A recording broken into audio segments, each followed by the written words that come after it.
Hello guys, இந்த வீடியோல ஸ்வாட் king மேன்வாவோட 137வது episode explanation தான் பார்க்க போறோம். மொத்தம் 136 எபிசோட் எக்ஸ்பிளனேஷன் பார்க்காதவங்க லிங்க் டிஸ்கிரிப்ஷன்ல கொடுத்துருக்கேன். போய் செக் பண்ணி பாருங்க. அதுக்கப்புறம் யாராச்சும் இந்த வீடியோ லைக் பண்ணாம பார்த்தீங்கன்னா மறக்காம லைக் போட்டு பாருங்க. அப்புறம் இந்த வீடியோ நிறைய பேர் ரெக்கமெண்ட் பண்ணும். எனக்கு இந்த வீடியோ போறதுக்கு ஒரு மோட்டிவேஷன் இருக்கும். போன சாப்டர்ல நம்ம ஹீரோ வந்துட்டு காரன்ட்டு டிஃபீட் பண்ணியிருந்தாலும் காரன் அந்த மெமரி சிலிண்டர் வந்துட்டு எடுத்திருப்பான். அப்பதான் காரனோட பாஸ்ட் எல்லாம் காமிச்சிருப்பாங்க. அதுக்கப்புறம் என்ன நடந்துச்சு அப்படின்ட்டு இந்த வீடியோல பார்க்கலாம்.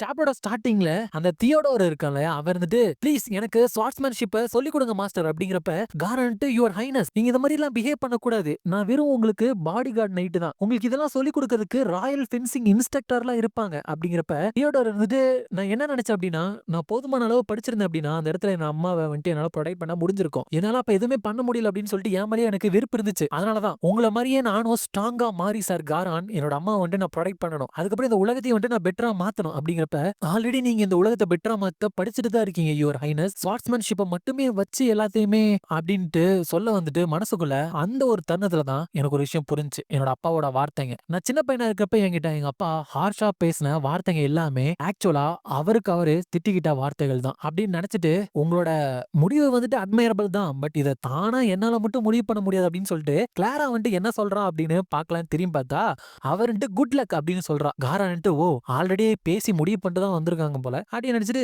சரி. ஸ்வாட் அப்படிங்கிறது ஒரு உயிரையே எடுக்கக்கூடிய ஒரு அல்டிமேட் டூல். சோ அதை வச்சு உயிரை பாதுகாக்கிறது அப்படிங்கிறது ரொம்பவே டிஃபிகல்ட்டானது. அது மட்டும் கிடையாது, என்னோட ஸ்வாட்ஸ்மேன்ஷிப் அப்படிங்கிறது உண்மையான சண்டைக்கு வந்துட்டு ஏதுவானது. ராயல் ஃபென்சிங்ல உங்களுக்கு சொல்லி கொடுக்குற மாதிரி இது இருக்காது ஜென்டலா. சோ எல்லா விஷயத்துக்குமே நீங்க ப்ரிப்பேர் ஆகணும் பிரின்ஸ் தியோடோர் அப்படிங்கிறப்ப அவனும் எஸ் மாஸ்டர் அப்படின்னு சொல்றான். நம்ம காரன்ட்டு அப்பதான் எனக்கு வந்துட்டு ஒரு விஷயம் புரிஞ்சு. எல்லா மக்களோட ஹாப்பினஸ்க்காகவும் நான் வாழ்வேன் அப்படின்னு ஒரு சபதம் எடுத்தேன். பட் ஆக்சுவலி எனக்கு ஒரு விஷயமும் தெரியல. உண்மையாலுமே ஒரு சந்தோஷம் அப்படின்னா என்ன அப்படின்ட்டு அது எப்படி உருவாகும் அப்படின்னு தெரியல. நான் ப்ரொடெக்ட் பண்ணும் அப்படின்னு நினைச்ச வெறும் சாதாரண விஷயங்கள் வந்துட்டு நான் நினைச்சு பார்த்ததை விட ரொம்பவே எனக்கு வந்துட்டு ப்ரெஷியஸா வந்துட்டு மாற ஆரம்பிச்சது. அதுக்கப்புறம் மனுஷங்களால அவங்களோட ஓன் ஹாப்பினஸ் வந்துட்டு கிட்டத்தட்ட தான் ப்ரொடெக்டே பண்ண முடியும் அப்படிங்கிறப்ப அந்த கிரவுன் பிரின்ஸ் தான் இருந்துட்டு இவங்க சந்தோஷமா இருக்கிறத பார்த்துட்டு பயங்கரமா இருந்துட்டு கோவப்படுறான். அதுக்கப்புறம் ஒரு ரெய்னியான டேல அந்த கிங் அப்படிங்கிற ஒரு எம்பையருக்கு இருக்காருல, அவர் வந்துட்டு இறந்து போயிறாரு. அந்த ஹிஸ்டரியிலேயே எம்பையரை வந்துட்டு ஒன்னா சேர்த்து ஒரு அமைதியை உருவாக்குன கிங் வந்துட்டு இவர் தான் அப்படின்னு சொல்லிட்டு ஹிஸ்டரியில வந்துட்டு பேசப்படும். ஹவவர் கடைசி வரைக்கும் அவருக்கு அடுத்து யார் கிங்கா ஆக போறா அப்படின்னு சொல்லிட்டு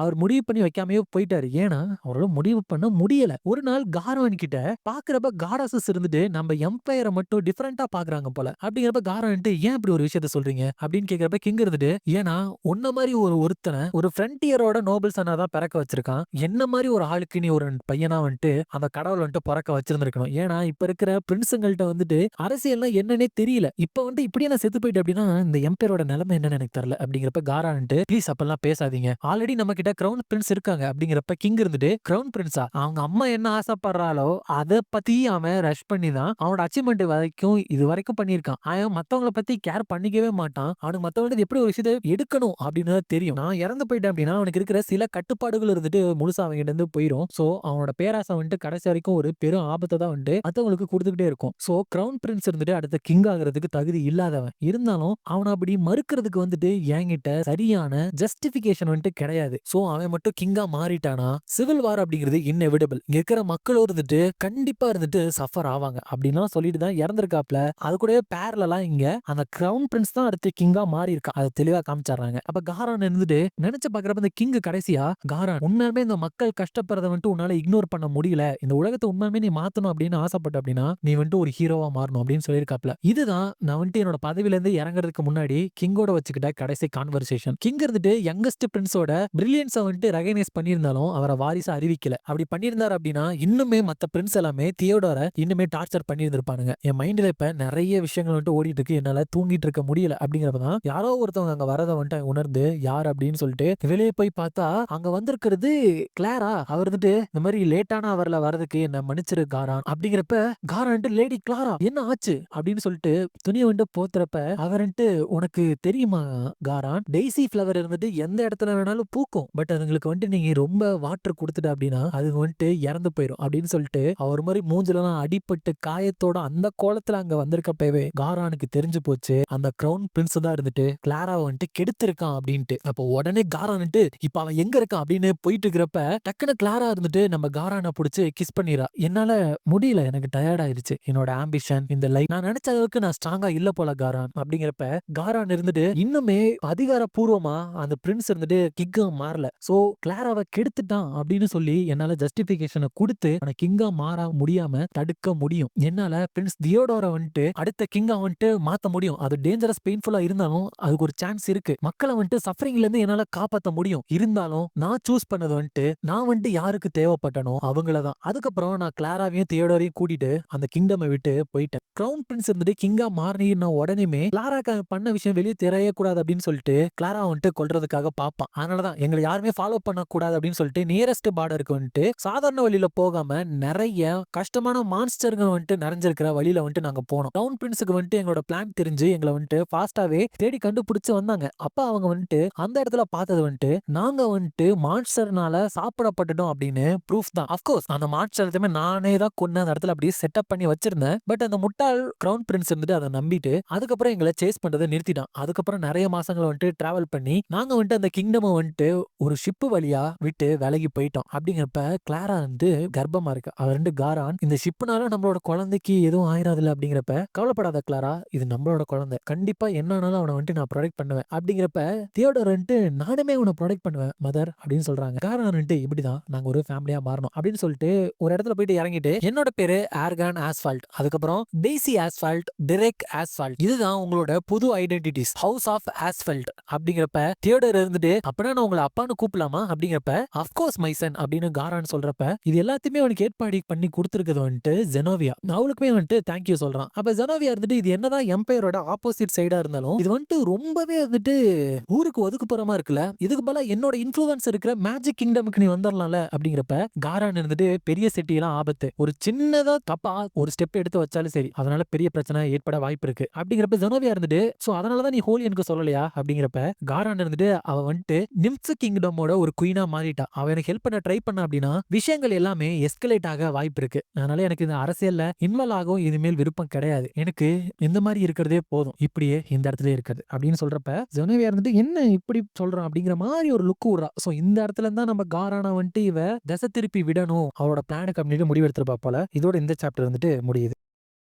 நெக்ஸ்ட் சாப்டர்ல கிளாரா இருந்துட்டு வயித்துல இருக்கிற குழந்தைங்கள்ட்ட நீ ஆனா இல்ல பொண்ணா, உன்னோட அம்மாவோட பேர் வந்துட்டு டெய்சி, உன்னோட அப்பா இருந்துட்டு நீ வந்துட்டு ஒரு பொண்ணா இருந்த அப்படின்னா உனக்கு சன்ஃபிளவர் அப்படின்னு என்னன்னாலும் பேர் வைப்பேன் அப்படின்னு சொல்றாரு. அவருக்கு பேர் வைக்கவே சுத்தமா தெரியல தானே, இருந்தாலும் கண்டிப்பா உன்னோட பேரை நான் வந்துட்டு ப்ரொடெக்ட் பண்ணுவேன், உங்க அப்பா திரும்பி வந்தோடனே உனக்கு வேற பேர் வைக்க சொல்லி நான் கண்டிப்பா கன்வின்ஸ் பண்றேன் அப்படின்னு பேசிட்டு இருக்கா. அதுக்கப்புறம் அங்க தியோடோர் இருக்கான் இல்லையா, அவனுக்கு வந்துட்டு ஹண்டர் பேட்ஜ் வந்துட்டு கிடைச்சது. அவனோட லெவல் வந்துட்டு அப்பவே 30 இருக்கு மேஜிக் ஸ்வாட்ஸ் மேனா. ட்ரேக் நம்ம வந்துட்டு அப்புறமா டஞ்சனுக்கு போலாம் அப்படிங்கிறப்ப அங்க இருக்கிறவங்க ஓ மை இந்த வயசுல லெவல் 30யா, நீங்க ரொம்ப ப்ரௌடா ஃபீல் பண்ணணும் அப்படிங்கிறப்ப காரான் இருந்துட்டு ஆமா சின்ன வயசுல இருந்தே ஸ்வாட்ஸ்மேன்ஷிப்பை வந்துட்டு ட்ரைனிங் எடுத்துட்டு இருக்கான் அப்படிங்கிறப்ப சார் நீங்களுமே 100 ரெஜிஸ்டர் பண்றீங்க அப்படின்னா உங்களோட லெவலை வந்துட்டு மெஷர் பண்ணுவீங்க, கை வைக்கிறீங்களா அப்படிங்கிறப்ப காரான் இருந்துட்டு இந்த மாதிரி சின்ன வில்லேஜுக்கு வந்துட்டு என்னோட லெவல் வந்துட்டு ரொம்பவே ஜாஸ்தியானது அப்படின்னு நினைச்சிட்டு இல்ல எனக்கு வந்துட்டு ஃபைட் பண்ண தெரியாது, நான் வந்துட்டு அவனுக்கு பாடி கார்டு நைட்டா வந்துட்டு ரெஜிஸ்டர் பண்ணிக்கிறேன், என்னோட பையன் சேஃப்டிக்காக சும்மா கூட போறேன் அப்படிங்கிறப்ப அவங்களும் அப்ப லெவல் செக் பண்ண வேணாம் அப்படின்னு சொல்லிடுறாங்க. அதுக்கப்புறம் போறப்ப காரான் நான் மறுபடியும் சொல்றேன் ட்ரேக், நம்ம 2 பேரும் சேர்ந்து அப்புறமா தான் டஞ்சனுக்கு போதும் புரியுதா அப்படிங்கிறப்ப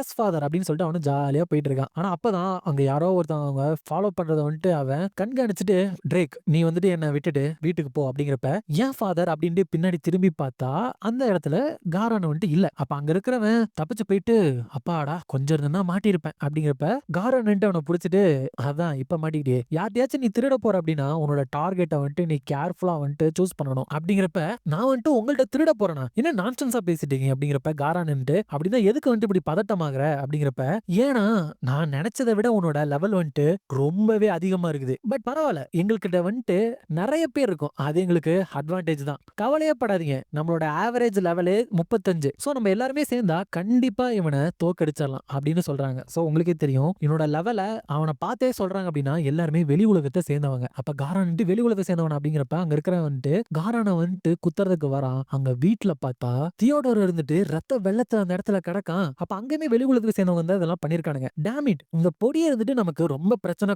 கொடுத்துட்டான். அதனாலதான் எப்பவுமே லோ லெவல்ல இருக்கிற பொடி பசங்களை இருந்துட்டு குறைச்சு எடை போடவே கூடாது. இவன் கையால செத்த அவன மாதிரி நம்ம ஆகக்கூடாது அப்படின்னா இதை வந்துட்டு நம்ம சீக்கிரமா முடிச்சு வைக்கணும். அந்த காரான வந்துட்டு அட்டாக் பண்ண போன டீமும் கொஞ்ச நேரத்துக்கு தான் அவனை தடுத்து வைக்க முடியும். சரி அப்படின்னு அந்த சின்ன பையனை நானே கொன்னறேன் அப்படிங்கிறப்ப இன்னொருத்த இருந்துட்டு என்ன வேணுமோ பண்ணிக்கோ, நான் வந்துட்டு மத்ததை வந்துட்டு கிளீன் பண்றேன் அப்படின்னு போறப்ப டக்குன்னு காரான்ட்டு அவங்க 2 பேரோட தலைமை வந்துட்டு வெட்டி எடுத்து தியோடோரை காப்பாத்திறான். இவங்க எங்களோட வீடு இருக்கிற வரைக்கும் இங்க வந்துட்டானுங்களா? கண்டிப்பா இவனுங்க சாதாரண திருடங்க கிடையாது. சோ உண்மையாலுமே அந்த கிரவுன் பிரின்ஸ் இருந்துட்டு வெளி உலகத்தை சேர்ந்தவங்களை வந்து ஒரு குரூப்பே இருந்துட்டு மேக் பண்ணிருக்கானா அப்படிங்கிறப்ப தியோடோர்ன்ட்டு டேட் அப்படிங்கிறப்ப ட்ரேக் என்னாச்சு அப்படிங்கிறப்ப நான் ஒருத்தவனை கொன்னுட்டேன் தெரியுமா டேட் அப்படிங்கிறப்ப நல்ல வேலை பண்ணிருக்க, உனக்கு வந்துட்டு வலிக்குதா, உன்னோட மண்டை வலிக்குதா, நீ வந்துட்டு இப்போதைக்கு நீ பேசாத, நான் வந்துட்டு உனக்கு போர்ஷன் எடுத்துட்டு வரேன் அப்படிங்கிறப்ப தியோடோர் இருந்துட்டு டேட் நான் வந்துட்டு அம்மாவை பார்க்கவே இல்ல, ஆமா அம்மா எங்க அப்படிங்கிறப்பதான் காரானுக்கு டெய்ஸியோட ஞாபகம் வருது, அதாவது கிளாராவோட ஞாபகமும் வருது. அப்ப போய் பார்த்தா கிளாரா இருந்துட்டு இறந்து கிடக்கா. நான் வந்துட்டு நம்ம ஹாப்பியா இருப்போம்னு ப்ராமிஸ் பண்ணேன், உன்னை ப்ரொடெக்ட் பண்ணுவேன் அப்படின்னு ப்ராமிஸ் பண்ணேன். பட் என்னால ஒரு சிங்கிள் ப்ராமிஸ கூட